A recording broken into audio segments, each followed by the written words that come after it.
Good afternoon, ladies and gentlemen. Welcome to our international speaker series. We are very fortunate to have Professor Li Ji from University of California at Irvine to give us another talk, a second talk in 1 week on his latest research on legal compliance. The title is called Superpower, Legal Rivalry, and the Global Compliance Dilemma. So Professor Li Ji is the Zhang and Marilyn Long Professor of U.S.-China Business and Law at Irvine School of Law, University of California. His teaching and scholarship explores a broad range of topics, including Chinese law and politics, international business transactions, contracts, comparative law, and empirical legal scholarships. And sitting on my right-hand side is my colleague, Jedidiah Kroncke. He's an associate professor of law at University of Hong Kong. And he currently teaches property, equity, and trust. And Jack has very generously helped us with a lot of events. And thank you very much. So without further ado, let me give the floor to Professor Li. Well, again, thank you so much for inviting me and for Chad to be the discussion. And thank you for coming again, right? For some of you again coming to my talk. The topic is superpower legal rivalry and global compliance dilemma. So I guess this is nothing new, right? We all understand the deterioration of U.S.-China relations and the increasing geopolitical risks multinationals have to confront in the global in the broader context. So this paper is to tell part of that story. In the U.S., we start with the U.S., right? In the past few days, I've been talking to friends and asked me, what's going on in the U.S. Is there any hope, right? Optimism. I know, right? The answer is, the situation is pretty grim out there because there has already been a bipartisan consensus in the U.S. that treat China as the existential threat to the U.S., right? So now you have, if Trump is elected, even if Trump not, right, Biden continues his presidency, I don't see any, well, the chance is very small that U.S. will turn around its China policies because of the general consensus within the U.S. So with that, the geopolitical rivalry between the two countries, I think will last at least in the near future. There has to be a significant external shock that will disrupt this equilibrium. We are already locked in the equilibrium, which is lose-lose situation for both countries. Without external shock, significant external shock, I don't see any change to that situation. All right, so the U.S. government, as a result of that consensus, has been implementing a series of laws and policies aimed at containing China, right, to undermining its long-term strategic development. And in response, right, China cannot just sit idly. So in response to the containment policies, the Chinese government has adopted a series of legal countermeasures. And so you have U.S. laws aimed at containing China and Chinese laws as countermeasures to tick-for-tat measures in response to the U.S. policies and rules. So transnational actors, especially multinational corporations, are exposed to the two jurisdictions, right? For most of the Fortune 500 companies, most of them have substantial business in both the U.S. and China. So they are subject to the jurisdiction of both countries. And because of that, they're caught between a rock and a hard place, right? The rivalry has created this compliance dilemma for them. So to be concrete, if they comply with US laws, they will have to violate Chinese laws and regulations, the countermeasures. And vice versa, if they decide to comply Chinese laws and regulations, they will have to violate US laws and regulations, right? So they can't comply at the same time with both set of rules. So the question then is, first, what is the dilemma? Well, I already gave you the definition, right? And then the question is, how impactful is this dilemma, and how do they cope with it? Right? So that those are questions motivates this paper, and I will close today's presentation with some discussion about the implications, broader implications. All right, so before I get to my argument and my analysis, I would like to briefly review the literature. Well, there's a sizable literature about compliance, right? In the past few decades, scholars have accumulated some research about corporate compliance. First, was definition, right? There's a narrow definition. Basically, compliance is about obeying the law. That's compliance. And then there's a broad definition. Corporations should not only obey the law, but also follow the social norms and ethical rules. So that's the broader definition, right? But those are the two existing definitions. And with those two definitions in mind, let's look at some of the existing literatures. The most important one, the starting point, will be the rational choice framework, right? So for economists, compliance is relatively easy question, right? It's not that problematic. So a corporation will invest in compliance up to the level where the return from compliance, marginal return from compliance, equals marginal cost of compliance. So it's really a risk analysis, right? So you have this idea is actually endorsed by Delaware court, right? The Carmack case that like says, well, you shouldn't. It's really a business judgment, right? And it should be based on cost-benefit analysis. So this is a very important theoretical approach to compliance. So I will definitely take that into consideration in my study. And another angle, another application of this rational choices approach is from the government's perspective. U.S. regulator agencies are outsourcing compliance or outsourcing enforcement to corporations, right? U.S. government is understaffed, so it wants the corporations to self-report and to bring themselves into compliance, right? So and because of this outsourcing, right, the government is creating incentives for companies to over-comply, to overinvest in corporate compliance. So that's another angle, right? Still a rational choice approach, but it's from the government's perspective. All right. So alternatively, right, there's this normative perspective. As the classical piece is Tom Tyler. The idea is that people will comply with law if they believe the procedure is legitimate, fair and legitimate, or if they believe that the substance of the regulation is legitimate and fair. So there's a line of literature, right? This is what we call normative perspective.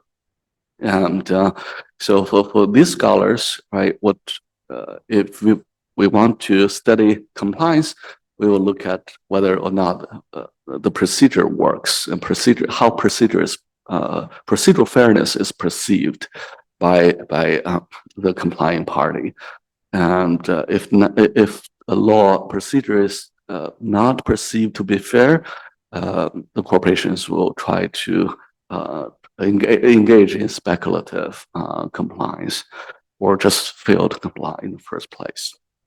And another third theoretical approach is a bounded rationality approach, right?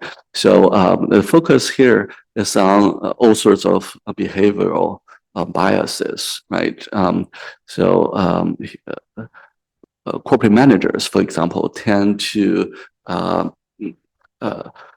interpret rules, laws, and regulations in such a way to further their interest, right? They are all the human beings with all sorts of heuristic biases, and they apply their biases to the compliance questions, compliance decisions. And in the long run, we'll see non-compliance not because they intentionally want to breach a law or regulation. It's because they subconsciously actually apply their biases, and over the long run, the biases result in non-compliance. Okay. Last, this is the last approach, is a constructive approach. So the first top three approaches take laws and regulations as exogenous variable, right? And the question is, how do corporations react to this exogenous variable?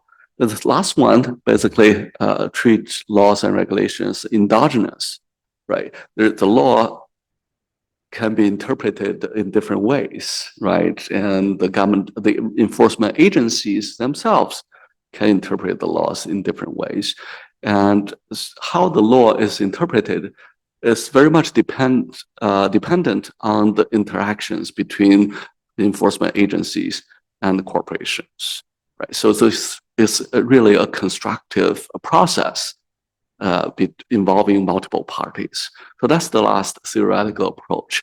So I wouldn't say any of them is perfect or is more powerful than the others, but I will draw insights from some of them for this paper. Okay, so the key, I will say the key drawback from all this literature is the questions they try to address. Basically, all these scholars try to answer the question why corporations do not comply with the law and how to improve compliance, right? That's their normative and positive questions. So, but here, for us, in this US-China legal rivalry context, the question is, what if compliance is impossible? What do, right? I gave you the compliance dilemma, right? A corporation cannot comply with both US laws and Chinese laws at the same time because the two laws are conflicting, right? So what do you do if compliance is impossible? That question has never been asked, right? So this paper, I hope, will narrow the knowledge gap. Also, will I hope, be useful for policymakers. All right. So, okay, little bit. So I give you some examples about US-China legal rivalry, right? Starting with US sanctions and Chinese countermeasures. Okay. So, for example, right, I'm sure you're all familiar with this by now, right? The U.S. government agencies have different lists, right? The entity list, the blacklist, all sorts very rigorous export control regulations in place.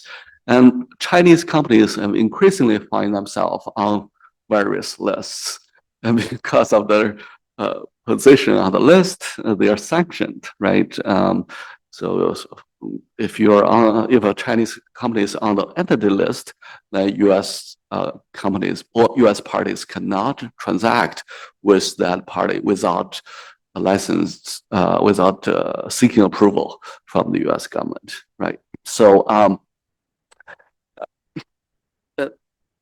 this is already outdated, right? This is probably 2022 data. By then, already 600 Chinese companies had been added to the entity list, and more than 100 were added during the Biden administration.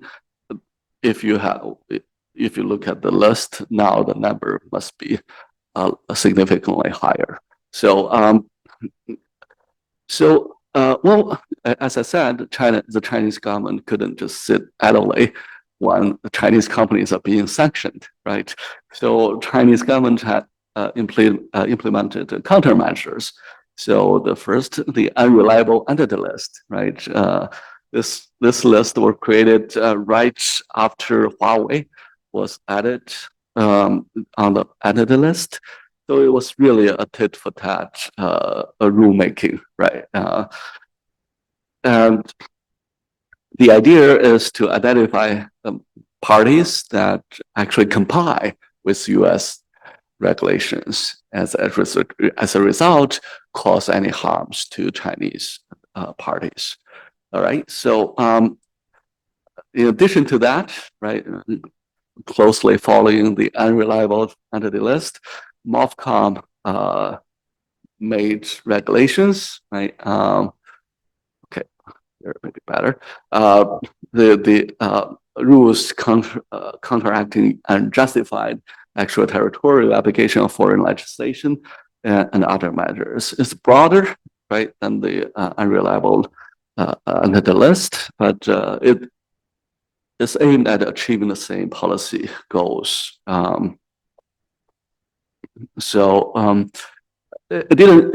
Wasn't created from scratch. It reflects institutional transplant from Europe, right? European blocking statute were borrowed, right, in making this set of rules.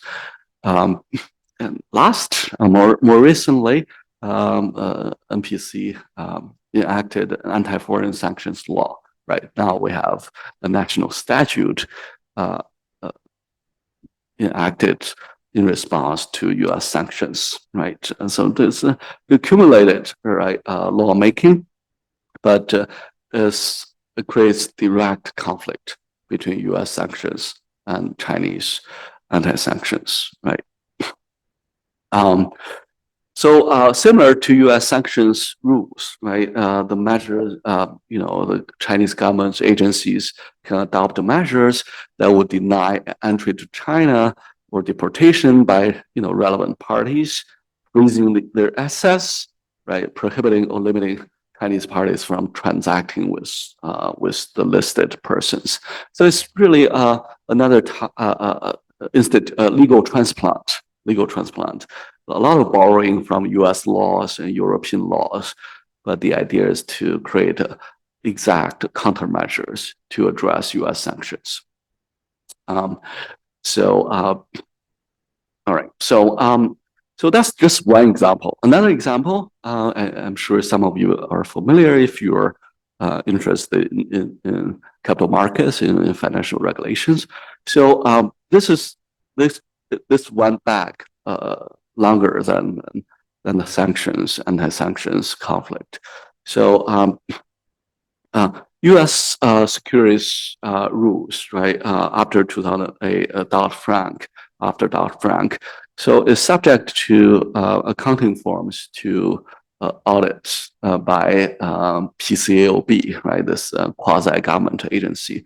But Chinese accounting firms had not been following these rules. Why? Because it would cause them to violate a set of Chinese rules, right? If you see the bottom of this page, this slides, Chinese rules specifically prohibit Chinese accounting firms from complying with U.S. rules and submitting raw audit paper for submission by this agency, quasi-government agency, right? So that conflict had been in existence ever since U.S. rules came into place, but hasn't been resolved. But the U.S.-China rivalry escalated the tensions. So under the new U.S. law, right, Holding Foreign Companies Accountable Act, a Chinese company listed in the U.S. capital market will be forced to delist if its raw audit papers are not subject to PCAOB inspection. All right. So the consequence is there, right? So that creates a direct conflict between Chinese laws and Holding Foreign Companies Accountable Act. And what do you do, right? If you are a Chinese company listed in the U.S. stock market, what do you do, right? All right, so that's another example of compliance dilemma. And there are other examples of conflicting laws between U.S. and China. So the Uyghur Forced Labor Prevention Act, right? So the if a multinational complies with this act, you will have to show evidence that none of the supply chain, none of the ingredients in its products actually were associated with Xinjiang autonomous region. But in order to collect the evidence, you need cooperation from Chinese parties.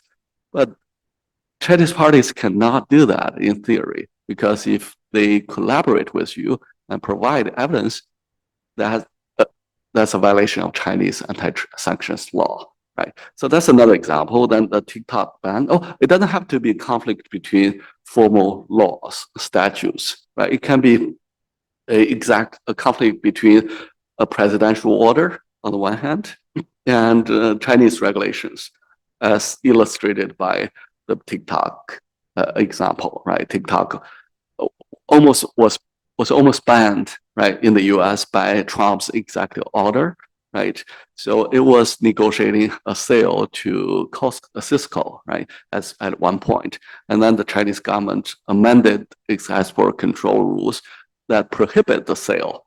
Right? So at that point, that basically interrupted or disrupted the potential sale to U.S. parties. So that's another example about this compliance dilemma. You can comply with both laws at the same time, and it can happen between a U.S. case law and Chinese law, right? The Bank of China example is another example, which I don't think I have time to discuss. So I'll skip that. And if you adopt the broader definition of compliance, then the norm and norm conflict will be even more complex and difficult to address. Because, a lot of the U.S. sanctions or U.S. laws are based on U.S. norms. Very often, they're in direct conflict with Chinese norms, right? Social interpretation. So, how do you address that, right? That's extremely challenging for multinational corporations exposed to both jurisdictions. All right, so how impactful is this compliance dilemma? Are they only relevant for the few big multinationals that I mentioned, like TikTok or Huawei? In 2017, I conducted a survey about this very question. I asked them, this is focused on Chinese corporations operating in the U.S., right? I asked them, have your companies been impacted by conflicting laws and regulations between U.S. and China? This is before Trump, right? This is before Trump.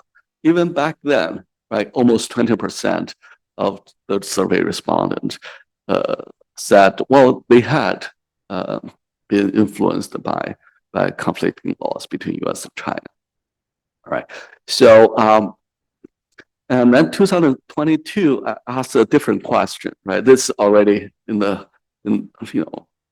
U.S.-China relations has deteriorated, and the rivalry is exploding. So the question is, really, the main challenges that facing Chinese multinationals in complying with U.S. law, right? So first, they complain about the complexity and the ambiguity of U.S. laws and regulations, but immediately, right, the second on the long list, is the potential conflicts between U.S. laws and Chinese laws.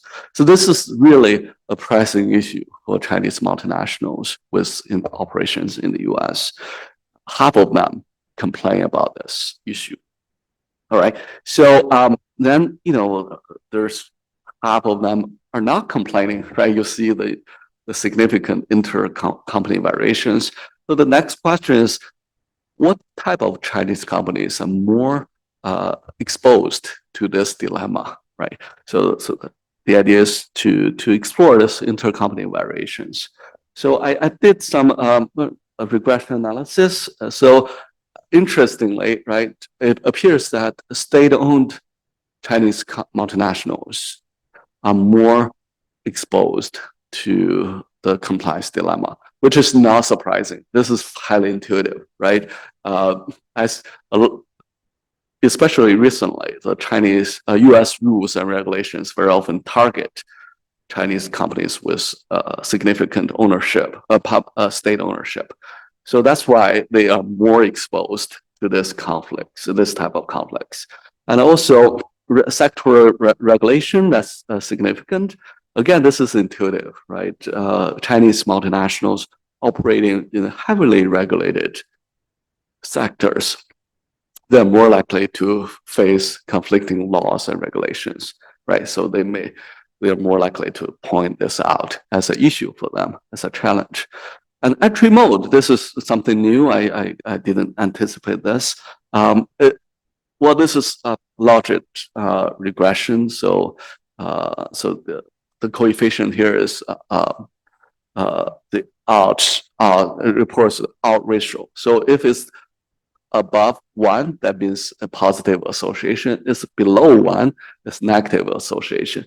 So entry mode, so this is a dummy variable.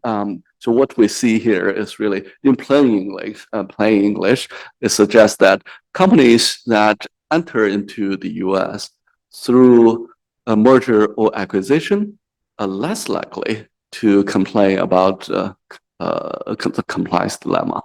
For those who enter the US through greenfield investment, meaning they create a business from scratch, they are more likely to complain about the legal compliance dilemma, which my interpretation is that for these companies, right, those companies that start from scratch, they're more likely to be exposed to all kinds of US laws, more legal issues. And as a result, they're more likely to face legal conflicts. Whereas if they acquire a existing US business, then that US business may function as a buffer, right? So they're likely to confront directly legal conflicts. All right, so those are some interesting findings. All right, and what do they do, right? So this relates back to the different theoretical frameworks we discussed during the literature review when I talk about the literature review. So the question is, what do you do if you are faced with a compliance dilemma? And look at the data. It's very interesting. Actually, quite shocking to me because I would expect a higher percentage for Chinese companies that would simply say we will obey U.S. law because the subjects are all Chinese companies operating in the U.S. So they are subject to general U.S. jurisdiction. So their intuitive response would be, I will follow U.S. law, right? But that's not the case. The majority, 52% of them, actually will say, well, it's hard to say. We'll do a case-by-case analysis. It's really a rational choice, a decision, right? So very surprising, very surprising. So that means we have to look at their rational decision making, right? This is the cost-benefit analysis. All right, so their coping strategies based on the cost-benefit analysis. I try to create this analytical framework, right, to understand their coping strategies. This is something new, right, because the question didn't really occur, hasn't really been the focal point of its existing literature. So I understand this compliance dilemma, the coping strategies as a dynamic interactive game between two governments and the multinational corporations. All right, so and I argue that we need to to understand all their different variety of coping strategies, we have to go back to institutional economics framework. We have to ask first, why do we observe multinational corporations? Why do they exist? Right. So for those of you familiar with the cosine theory, cost theory, right, firms don't make sense because in a perfect market without transaction cost, every transaction should be a spot transaction that takes place in the market. Right. Firms should not exist, but firms exist because we have transaction cost. So it's actually cheaper to transact internally, right, through to integrate vertically all the transactions than spot transactions on the market. So that's the idea. That's Cole's theory. Why the nature of the firm, right? So I argue that insightful theory will help us understand multinationals' coping strategies. And so I break down, I create this typology to understand the coping strategies. I argue there are three types of coping strategies: organizational, compliance, and reform strategies. So starting with organizational strategies. So multinational corporations vertically integrate cross-border transactions, right? That's why they exist, because they want to save transaction cost. But the US-China rivalry, the geopolitical risks, and especially the compliance dilemma is increasing the transaction cost for vertical integration. So as a result, it probably, for some of the companies, it no longer makes sense to continue to preserve the vertical integration of cross-border transactions. As a result, they should break it up, right? So what we observe under organizations, under this category, right, organization strategy, is some of the multinational corporations withdraw from one of the two markets. Okay, they would either withdraw from China or withdraw from the US. And for Chinese multinationals, the more likely approach is to withdraw from the US market. That's just one example, one type of organizational strategy. Another type will be relocation, right? Moving US operations to Mexico, to Canada, right? To avoid US jurisdiction.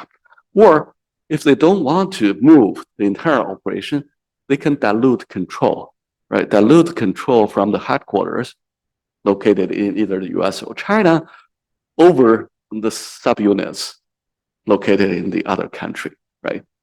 So here I gave a good example, the pajama case, right? Very good illustration. I don't have time, so but very briefly, right? So the U.S. has law sanctions against Cuba, and because of the sanctions, Walmart worldwide operations supposed not to sell Cuban products. And then Walmart had a Canadian subsidiary was selling pajamas made in Cuba. And because of the sanctions, it took the pajamas off the shelf. But that action was a violation of Canadian anti-sanctions law, also other laws, right? So, so the Canadian government threatened to prosecute the Canadian subsidiary of Walmart. So what happened? Right, Walmart, the Canadian subsidiary eventually decided to comply with Canadian law and put the pajamas again on the shelves for sale. But at the same time, Walmart, the headquarters, say we had no control whatsoever over the Canadian subsidiary. All right, it's not our decision. We advised them to comply with U.S. law. They didn't listen to us. Right, so that's a dilution of control, and we're seeing a lot of that happening today among the multinational corporations in order to comply with to cope with the compliance dilemma. And that compliance strategy, this is relatively straightforward. So companies are now spending a lot more money on lawyers to help them to find loopholes so that they will continue to stay in compliance with both laws. And the Holding Foreign Companies Accountable Act was an example, right? That law has some vague definitions and rules, So what happens is that some Chinese listed companies listed in U.S. capital market, they now hire two accounting firms, one located in China, one located in the U.S. And they allow the two accounting firms to do the auditing at the same time.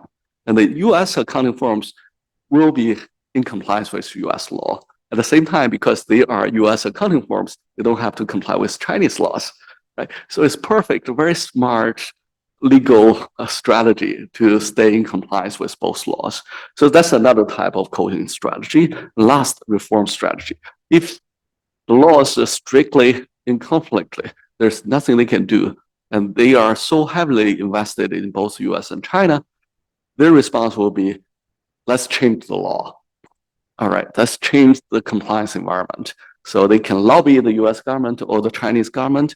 They can litigate in US to overthrow regulation. They can engage in regulatory capture, right? So this type of measures will change the compliance environment so that a compliance dilemma is no longer a dilemma, right? To prevent the dilemma in the first place.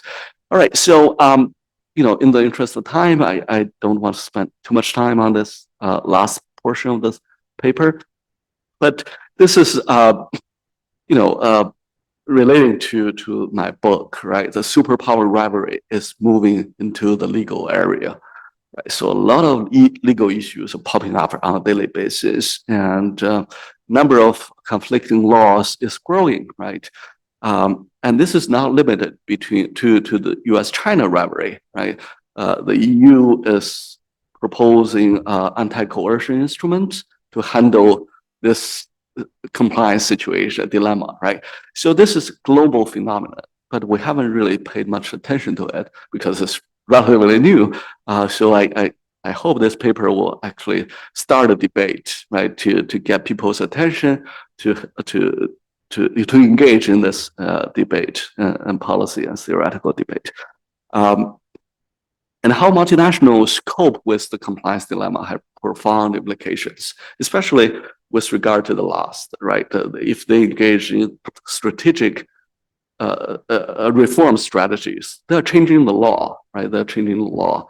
So where U.S.-China relations are headed is very much implicated by how the multinationals cope with the geopolitical risks and the compliance dilemma.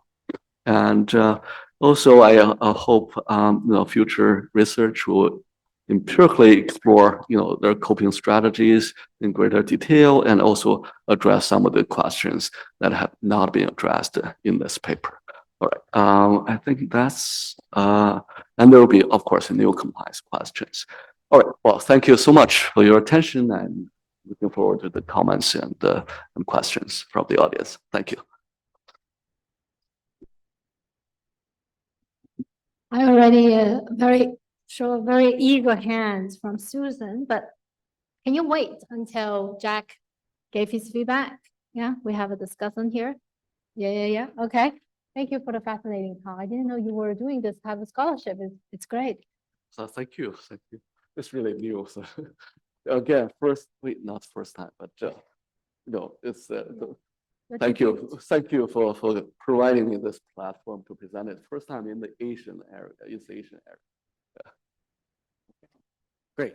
Well, I'll try to keep this short. You had to hear a lot of my thoughts last Friday on similar issues. And so I think most of the questions I have are relatively unfair because they're things that the project makes me curious about. The first is that you get into this a little bit in the paper. I mean, do we really not have much of an empirical baseline for how this operates in other contexts, right? So you have the 2017 survey, which seems to establish a certain baseline of like regulatory friction. And then we have more, right, 5 years later. But like, do we know anything like a French company operating, right, in the US might run into these things? You give the Canadian example. So is that pre-existing Chinese baseline high, right? Or is this something that's so novel we just don't have numbers about these things to qualify? Because we have the Cold War, we have some historical examples which you show, but because they ask different types of questions, it's hard to sort of judge whether something is high and low in this context.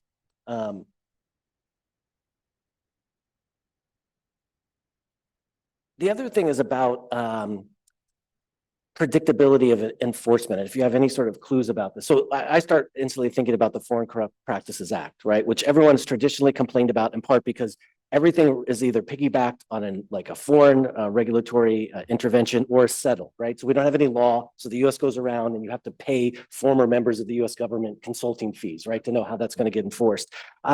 So isn't this part of the issue here? Is like the US doesn't have, for example, a principled anti-forced labor set of legislation, right? This is targeted, right, to particular areas. So the issue is like, it's not so bad that we have, for example, a country has these types of laws, right? But is it really like a predictability? Like no one knows how they're going to be enforced in essence, because it's not a multilateral issue, right? Because it's sort of bilateral. And so are we going to see something that looks more like the Foreign Corrupt Practices Act than anything else? When you say that in that final sort of like slide about, you know, we're going to obey Chinese law or obey US law, or we're going to be rational. Do we have any idea like rationally what they decided? Like in the sense that you can say that sounds nice, but it would seem I'd be just in all these areas, it seems like, well, because they're in the US and this issue of assets, right? Why do people not care so much about the Chinese countermeasures? Is because, well, they don't have assets, right, in China, right? And because these companies have assets, it would be hard for me to think of how many scenarios where they wouldn't comply with American law if they did a rational cost sort of basis analysis.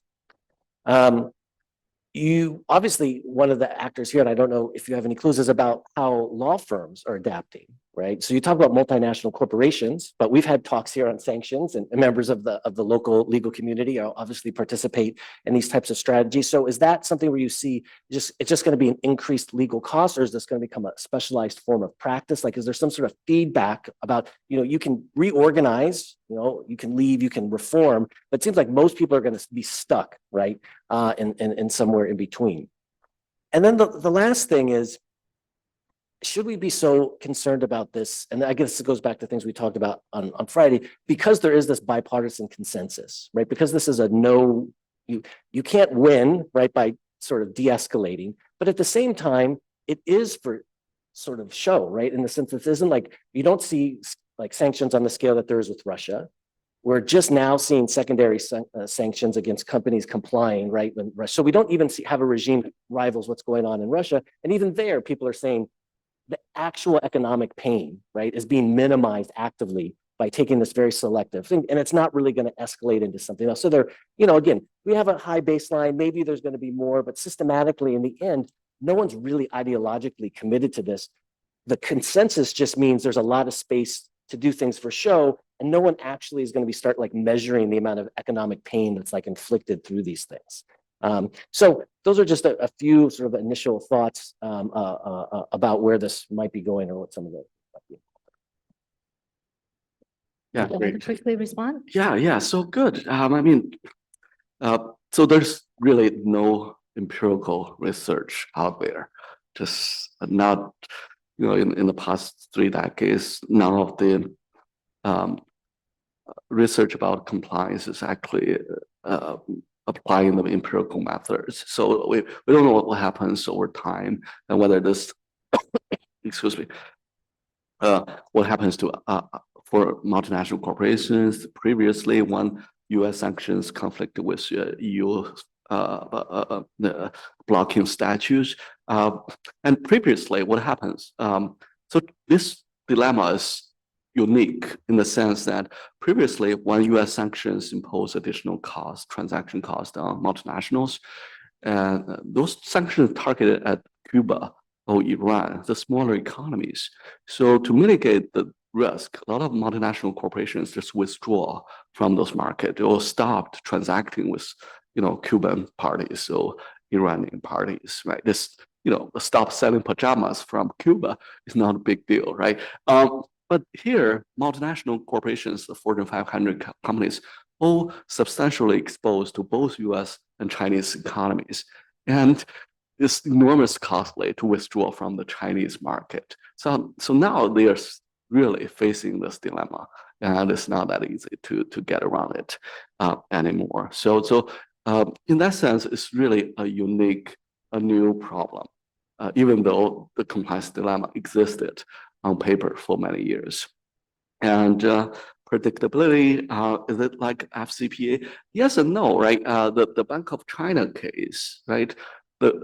Well, do you know about that case? I mean, it's an obscure, relatively obscure case. So, 10 minutes, very quickly. So Bank of China, the US discovery rules is very broad, right? Bank of China was sued by Gucci to produce personal bank account information to facilitate a US lawsuit. And Bank of China, the New York branch, refused to do it. Why? Because the personal banking information, account information were protected by Chinese banking secrecy law. So basically, they couldn't violate Chinese law in order to comply with US discovery rules. So they refused to do it, and the US court say compel the Chinese Bank of China to do it, and then Bank of China sued, right? And it actually won on appeal in the Second Circuit, but the Second Circuit remanded the case to the district court, and the judge said, still the district court judge stuck to his original decision and actually imposed a fine of $30,000 or $100,000 a day on Bank of China until it decided to comply. So it's really serious, tangible conflict that's facing all these Chinese multinational corporations. It's more real, more tangible than FCPA. So it's just that's why it's important to address this issue. What do they actually do? I had interviews, but I'm accumulating interviews. So what did they do? I just create this framework, analytical framework. So I think based on archives, right, documents, we can see they adopt different strategies, but there's no data on that. I don't think it's realistic to get unbiased data on that question. But it's a very good question, and I'll see how they fit under the framework. Bipartisan consensus, I agree. I mean, Russia, the sanctions on Russia, there's recent study showing that companies don't really comply, and there are a lot of holes, right, in the sanctions regime. I agree. I mean, in the end, the compliance dilemma is a risk, right? And for business, they will continue to tolerate as long as the return is high enough, right?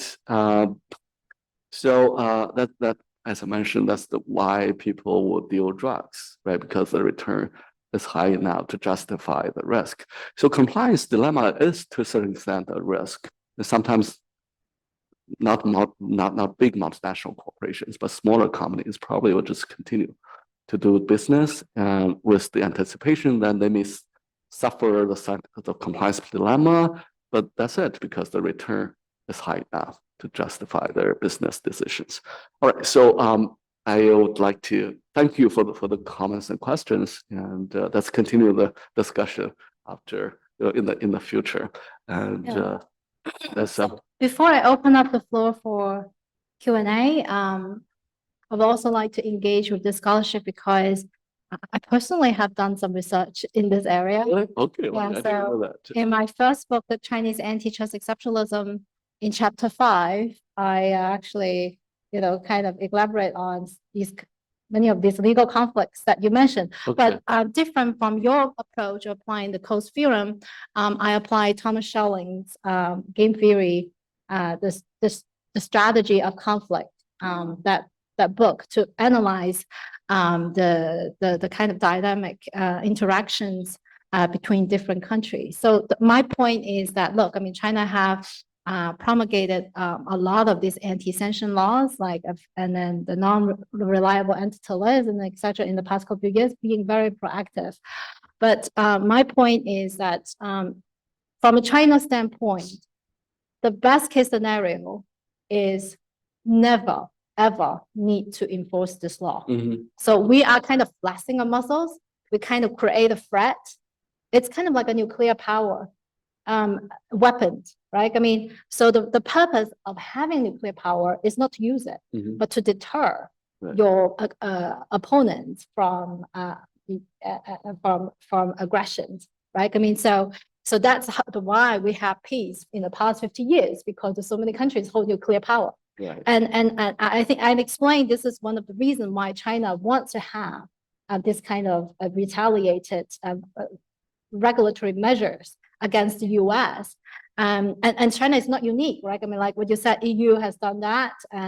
But overall, these countries haven't been very successful in really enforcing this law because they know they are weak. They're coming from a weak spot. Right. And from China's standpoint, if they actually really enforce this law, it's going to be a disaster consequences for the company, multinational company operating in China, Right. where they really need to rely on this company right now. Otherwise, there will be further economic decoupling, and it's even worse for them in Congress, in US, in Washington, right? I mean, Right. these are their allies, helping them to lobby in Washington, D.C. So basically, my overall take is that, I see China is very unlikely, given its current weak, economic and political clouds, particular economic cloud, and in the geopolitical landscape right now, I think it's unlikely to really enforce it, but they want to flash it on the table, kind of like as a weapon of mass retaliation, and use it as a last resort. Right. Right. No, No, that's great. That's right. I will look at the chapter 5. Yeah, that's no so it makes sense, right? Antitrust law apply extraterritorially and potentially antitrust law is one of the countermeasure, but the China have many, right? I mean, Yeah. it's just one of the toolbox Right. that they have. Right. So that's why I said, this is going to be a multiplayer interactive strategic game. But China has already started targeting some multinationals for sanctions. Yes. Micron, It right? was Right. Yes. So retaliation. good. So because that's very strategic, you need Yes. to be able, in order to make it effective, right? You need to target the companies where you have alternatives, right? The Micron has the memory chips, Yes. which is fungible, right? And you probably target. I think that will happen in the rare earth supply chain. So wherever China has leverage, it probably will apply the leverage. So but as I said, this is going to be a strategic multiplayer interactive game. And So China is playing a limited role rather than doing a, Yeah, as a weapon of mass retaliation. right. So it's very interesting. I Yeah. like this No, research. thank you. I'll So- check the. Has a burning question to ask. Now it's no Yeah, longer. no, actually, I don't have a question or I have a comment because Okay. I have a number of former colleagues who had the compliance functions for US companies in China. Yeah, and I just actually had a long conversation with one a week ago.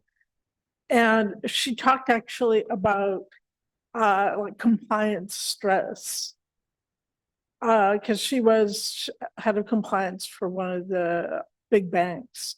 So she, they worked on complying with both. Right, because big banks don't want to get in trouble with American bank regulators, right? Right.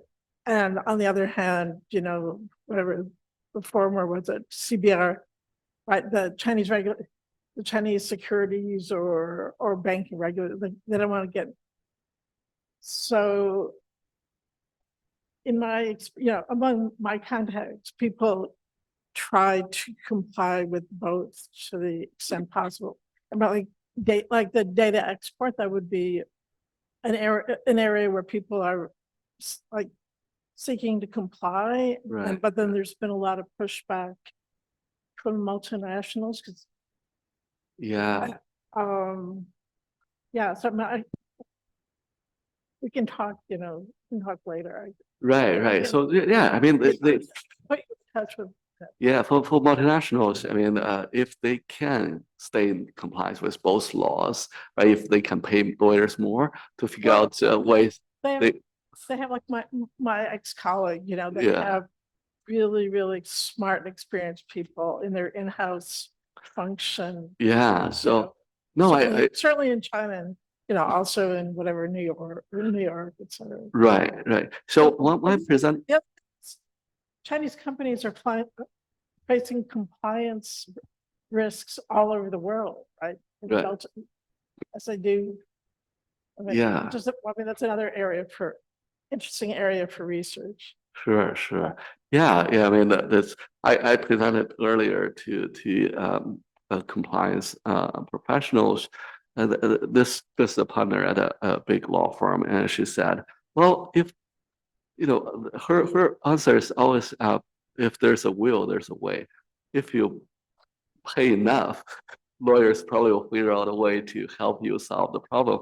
But at the same time, right? At the same time, how much are you willing to pay before you adopt other strategies, right? At a certain point, the compliance strategy is too costly, way more costly than organizational strategy. So probably the company will prefer just withdraw from the market, or probably dilute control to stay in compliance.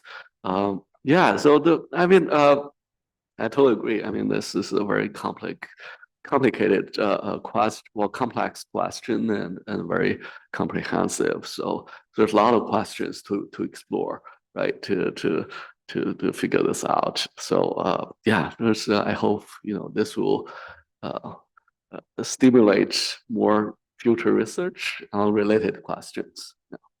So Dean Hualing, who has a question? It's just a comment slash question.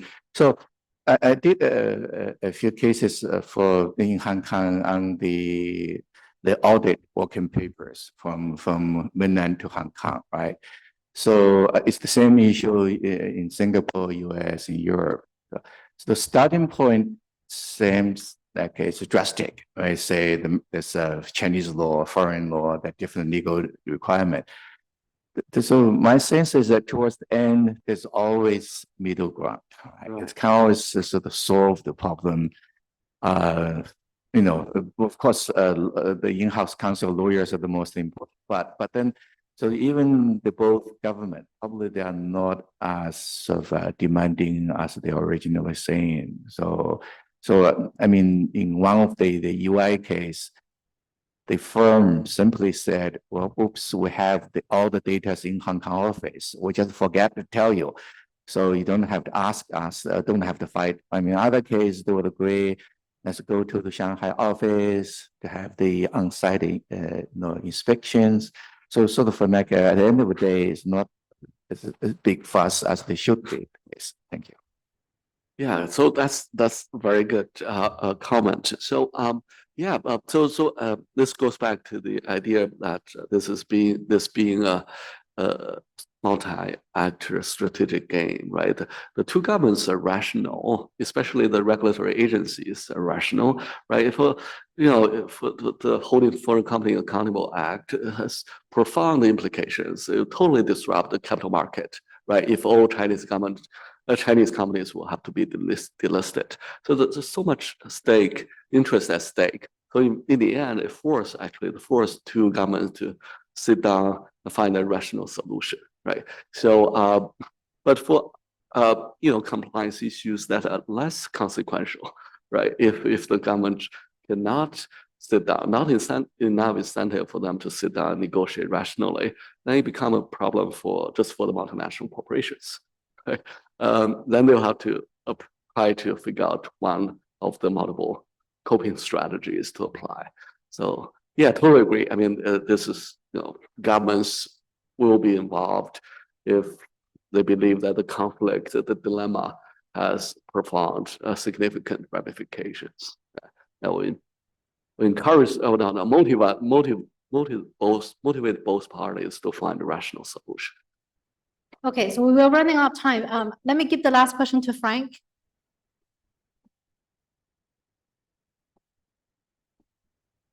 Thanks. It's very interesting talk, and you start basically you start from the literature on corporate compliance, but your case seems to be a little bit different from the traditional original type of corporate compliance, because it's all connected to the international relations, especially between the superpowers. So I wonder to what extent you want to put this legal compliance model together with those model international relations, because the superpowers basically, like, I mean, have an impact on those big companies. And then in a way, like, I mean, a lot of those big companies understand the dilemma, and then they do not necessarily do much because just incompatible. Like, I mean, there's no way that they can do both, but they still want to do the business. So the international relations will always have an impact on the behavior, the change, the coping strategies of those companies.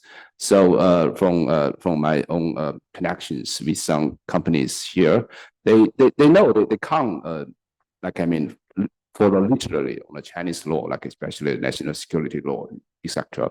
But they just stay on their original practice and didn't do much. They do something, but not necessarily like, I mean, the thing you just mentioned, because they just keep an eye on the relations of these two countries. As long as the relations didn't really go out of control, they still conduct their business in their original way, basically. So I think that might be helpful. Like, I mean, then you will be also differentiate from other situations, like, I mean, U.S.-Cuban conflict and U.S.-Russia, and especially in the meantime, you just mentioned China and EU, because EU doesn't seem to have such a leverage on the as US has. So then the different type of foreign relations or international relations will have an impact on those different type of multi-company international companies as well.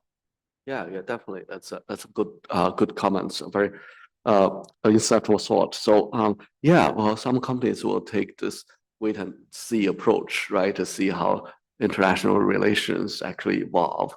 This is very important. I think that's an important variable. This uncertainty, unpredictability of the general compliance context. I will try to factor that into the analysis while I revise this draft. Yeah, thank you. Okay, ladies and gentlemen, we are running out of time. And thank you all for coming to our speaker series. And next talk is on March the 14th about AI output. So I look forward to seeing you if you're interested. Okay, thank you all for coming. Thank you, Right. Jack. Thank you. Thank you, all. Professor Lee.